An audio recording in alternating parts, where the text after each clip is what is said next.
Forget what you think you know about programming languages. We are talking about a language engineered from ground up to solve the biggest and most fundamental problems in the software development. This is the Dev Report, and today we're talking about Rust.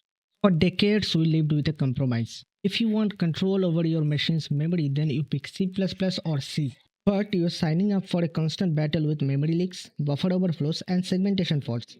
Bugs that can bring down a system or even worse, create massive security vulnerabilities.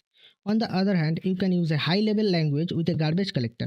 But you are trading off raw performance and low level control for convenience. Rust shatters that trade off. It promises the speed and efficiency of C++, but with an unprecedented level of memory safety, all without a garbage collector. How? It is all about core philosophy of zero cost abstractions. Rust gives you a powerful high level feature that compile down to incredibly efficient machine code, and it does it with a unique set of rules enforced by its infamous compiler. At the heart of it all is the ownership model and its enforcer, the borrow checker. Every value has a single owner, and when the owner goes out of the scope, the memory is automatically freed. No more manual memory management.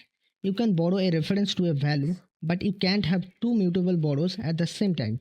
This is a simple rule that prevents the whole class of data race bugs at compile time. It sounds restrictive, and you will fight with the compiler. But that fight is Rust's way of teaching you to write better and safer and more robust code. It's a mentor, not just a tool. This isn't just a niche academic language, it is already in production at some of the world's largest companies. Microsoft is writing new Windows kernel components in Rust to eliminate a massive class of security vulnerabilities. Google is using it for parts of Android and their flagship operating system, Fuchsia. Meta and Dropbox have both rewritten performance critical services in Rust to handle immense scale.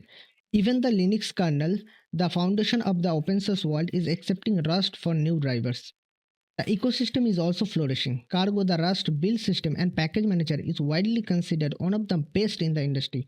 It's fast, reliable, and just works. From web frameworks like Actix and Axum to command line tools and WebAssembly, Rust is expanding into every corner of the development world. Rust is a game changer. It's not trying to be the general purpose language for everything, but it is the new gold standard for performance critical systems. It's an investment in your skills, a challenging but rewarding language that will make you a better programmer. The era of compromising between performance and safety is over. So, what do you think? Are you ready to take on the Bodo Checker? Let me know in the comments below. And if you want to see a Rust tutorial on this channel, smash that like button. See you in the next one.